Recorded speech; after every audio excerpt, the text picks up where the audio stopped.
semangat pagi kawan-kawan semua. Assalamualaikum warahmatullahi wabarakatuh. Tetap jaga kesehatan dan jaga jarak.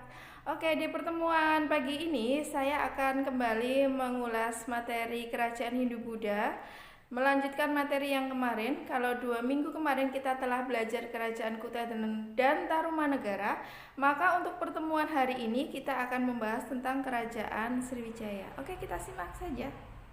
Kerajaan Sriwijaya, mungkin kalian akan bertanya-tanya, kapan berdiri dan di mana Kerajaan Sriwijaya itu? Maka Kerajaan Sriwijaya berdiri pada abad ke-7, di mana Kerajaan Sriwijaya itu diperkuat dengan adanya prasasti. Namanya adalah Prasasti Kedukan Bukit, di mana di dalam Prasasti Kedukan Bukit itu menyebutkan bahwa Kerajaan Sriwijaya, kerajaan yang berpusat di Pulau Sumatera yang bercorak agama Buddha, dipimpin oleh seorang raja yang pertama yang bernama Dapuntahyang Srijayanasa. Oke, ingat Dapuntahyang Srijayanasa itu adalah raja pertama yang mendirikan Kerajaan Sriwijaya. Untuk yang kedua, kita membahas tentang berita tentang keberadaan Kerajaan Sriwijaya. Oke, berita tentang keberadaan Kerajaan Sriwijaya dapat kita lihat dalam 3 berita. Yang pertama adalah berita dari Cina, yang kedua adalah berita dari Arab, dan yang ketiga adalah berita dari India. Yang pertama, berita dari Cina sendiri itu datang dari seorang pendeta Cina bernama Itzing yang menyebutkan bahwa dia pernah singgah atau orang-orang Cina itu pernah singgah di Sriwijaya, dan orang Cina sendiri menyebut Kerajaan Sriwijaya dengan sebutan Sanfosi. Oke, Sanfosi. Yang kedua, berita dari Arab. Berita dari Arab menyebutkan bahwa di sini orang-orang Arab telah datang ke Sriwijaya dan mendirikan perkampungan khusus orang-orang Arab yang ada di Sriwijaya.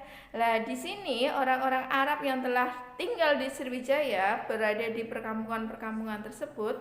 Biasanya orang-orang Arab ini menyebut Kerajaan Sriwijaya dengan nama Sabak, Sabai, dan Sri Busa. Oke, ada 3 sebutan khusus orang-orang Arab untuk Kerajaan Sriwijaya. Ada Sabak, ada Sabai, dan ada Sri Busa. Yang ketiga, berita yang terakhir yaitu berita dari India. Bahwasanya orang-orang India, khususnya adalah raja-raja India seperti Nalanda, Kerajaan Nalanda dan Kerajaan Kolamandala, itu telah menjalin hubungan yang erat antara Kerajaan Sriwijaya. Hubungan yang erat seperti apa?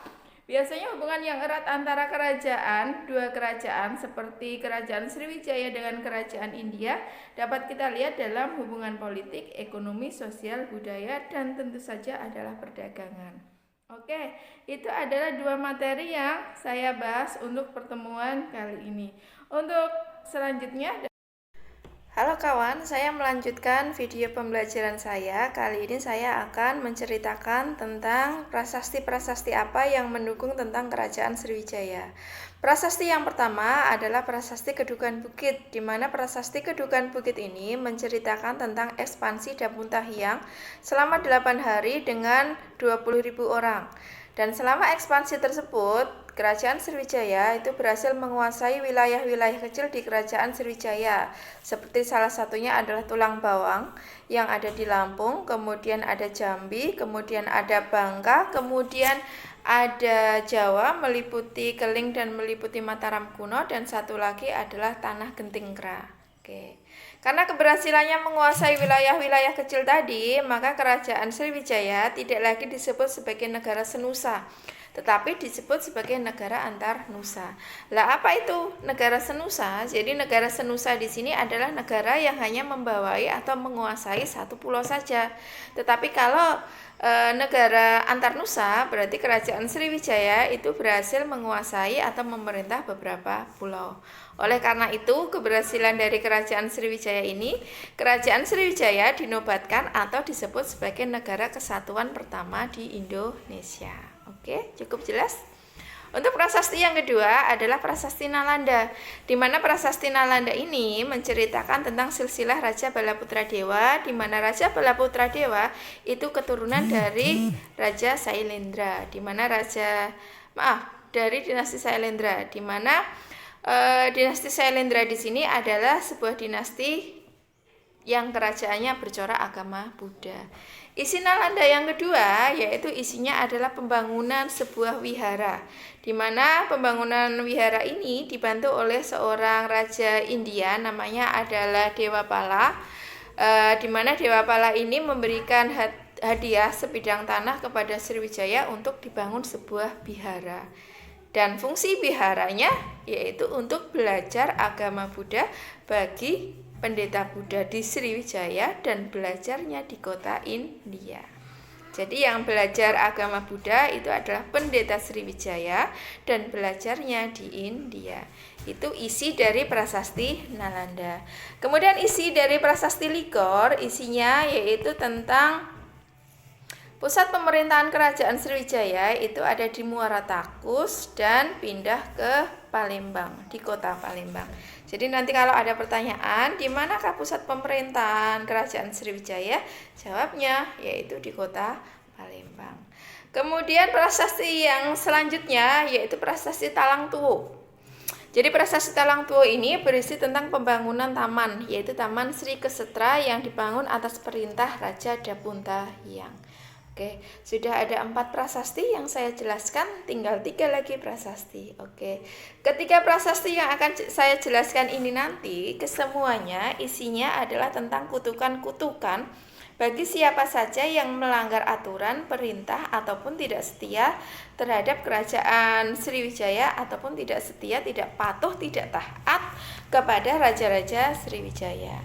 Ketiga prasasti ini salah satunya adalah prasasti Palaspasma, yang kedua adalah Kota Kapur, yang satu lagi adalah Karangbrahi. Ingat, ada Palaspasma, Kota Kapur, dan Karangbrahi. 3 prasasti yang menceritakan tentang kutukan-kutukan bagi siapa yang tidak taat, tidak patuh, tidak setia terhadap kerajaan Sriwijaya ataupun raja di Sriwijaya.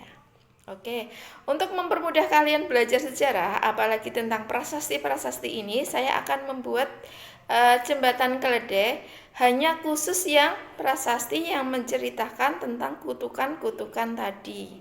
Ingat. Jadi prasasti yang menceritakan tentang kutukan hanya ada 3 ya. Yang pertama ada Karangbrahi, ada Palaspasmah, dan satu lagi adalah Kota Kapur. Jembatan keledainya kalian dengarkan. Bermalas-malas di Kota Karang.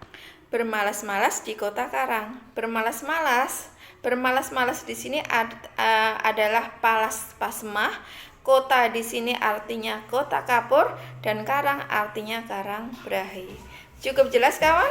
Oke, semoga bermanfaat untuk kalian semuanya. Semoga video pembelajaran kali ini bermanfaat untuk kalian semuanya. Untuk apa saja, tetap belajar, tetap semangat, dan jaga protokol kesehatan. Oke, terima kasih.